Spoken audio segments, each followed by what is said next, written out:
இட்லிக்கு என்ன தொட்டு சாப்பிட்டீங்க? சாம்பாரா? சாம்பார் உங்களுக்கு ரொம்ப பிடிக்குமா? சாம்பார் எப்படி வைப்பாங்க தெரியுமா? தெரியாது இல்லையா? அம்மாவுக்கு தான் தெரியும். சாம்பார்ல என்ன போடுவாங்கங்கிறது தெரியுமா? பருப்பு, அப்புறம் ஓகே காய்கறி, அப்புறம் என்ன பண்ணுவாங்க? காய்கறி எல்லாம் போட்டு சாம்பார்ல உப்பு இதெல்லாம் போடுவாங்க, மிளகாத்தூள் இதெல்லாம் போடுவாங்க சாம்பார். அப்புறம் என்ன பண்ணுவாங்க?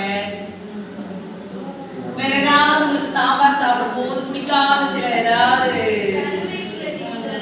கருவேப்பிலை பிடிக்காதா? ஏன் பிடிக்காது கருவேப்பிலை? கசக்குமா? கசக்குமா? அப்ப நீ இதுவரை கருவேப்பிலை சாப்பிட்டது இல்லையா? கருவேப்பிலை எவ்வளவு நல்ல ஒரு பொருள் தெரியுமா? யாருக்கா தெரியுமா கருவேப்பிலை? அப்போ இத பாருங்க, இது வந்து கருவேப்பிலை. இது இங்கிலீஷ்ல என்ன சொல்லுவாங்க? Okay very good. இங்கிலீஷ்ல என்ன சொல்லுவாங்க? இப்போ இந்த நம்ம 4ஆம் கிளாஸ் ஆனதால இந்த லீஃப் நம்ம லீஃப் பாடம் படிச்சிருக்கோம். இங்கிலீஷ்ல ஒரு லீஃப் பாடம் படிச்சோம்ல. அப்ப ரெண்டு லீஃப் இருக்கு. இலைகள் வந்து ரெண்டு தரத்துல இருக்குன்னு சொல்லுவாங்க. அது எப்படி இருக்கும்? நம்ம சொல்லுங்க, யாருக்கா தெரியுமா? Very good. அதுக்கு பேர் என்ன? அந்த பொண்ணுக்கு ஒரு கிளாப் பண்ணுங்க. அப்ப இந்த இலை, இந்த கருவேப்பிலோட இந்த இலை என்ன இலை? நேரிலை. இது வந்து வலை நரம்பாங்க. இந்த இலை எப்படி இருக்கும்? வலை நரம்பு. இவிஎஸ் பாடம் நினைச்சுக்காதீங்க, இது வந்ததுனால அது ஒரு நாலேஜ் வரணும்னு சொல்லி தரேன். இதுல வந்துட்டு வலை நரம்பு அமைப்பு போடு இருக்குமல்ல, இதே மாதிரி இருக்கிறது நம்ம மேங்கோ, மாம்பழத்தினுடையது, பலாப்பழத்தினுடையது அந்த மாதிரி. பின்ன இன்னொன்று வந்துட்டு இணை நரம்பு அமைப்பு. இணை நரம்பு அமைப்புனா நம்ம தென்னை மரத்தோடதுல அது சொல்லுவேன் இங்க இருந்து அங்க வரைக்கும் இருக்கிறது. அப்ப நம்ம மேக்ஸ்க்கு வந்தெல்லாம் அப்ப நான் இப்ப என்ன பண்றேன்னா எல்லாத்துக்கும் ரெண்டு கொத்து தர கருவேப்பிலையுடைய இலைய நீங்க இதை என்ன பண்ணணும்னா ஒவ்வொரு கொத்துலையும் எவ்வளவு இலைகள் இருக்குதுன்னு தனித்தனியா எண்ணணும். தனித்தனியா எண்ணி உங்களோட தனித்தனியா எண்ணி என்ன பண்ணணும் எனக்கு சொல்லணும். ஒரு நல்ல தெளிவா நிறுத்தி கேளுங்க.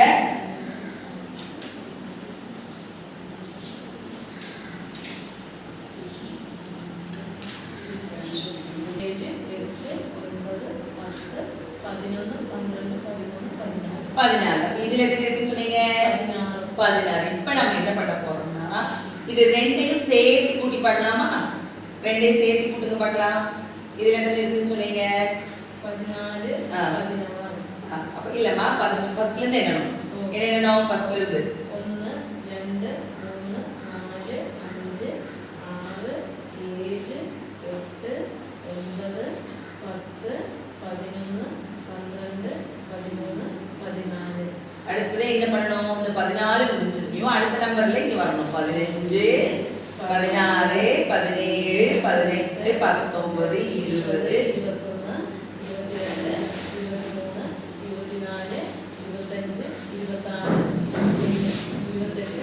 20 வெரி குட். அப்ப ரெண்டு சேர்ந்து எண்ணும் போது எத்தனை வருது? 29. தனித்தனியா எண்ணும் போது அப்ப இதுல வந்து இந்த ரெண்டையும் 9 10கள் 2 29. அப்ப நம்ம இந்த 10னுடைய கூட்டங்களை என்ன பண்ணிக்கலாம்? இப்படி நம்ம கண்டுபிடிச்சு 1 கூட்டமாகும் 10 சேர்ந்தால் ஒரு 10 ஆகும். ஒரு 10 பிரித்தால் 10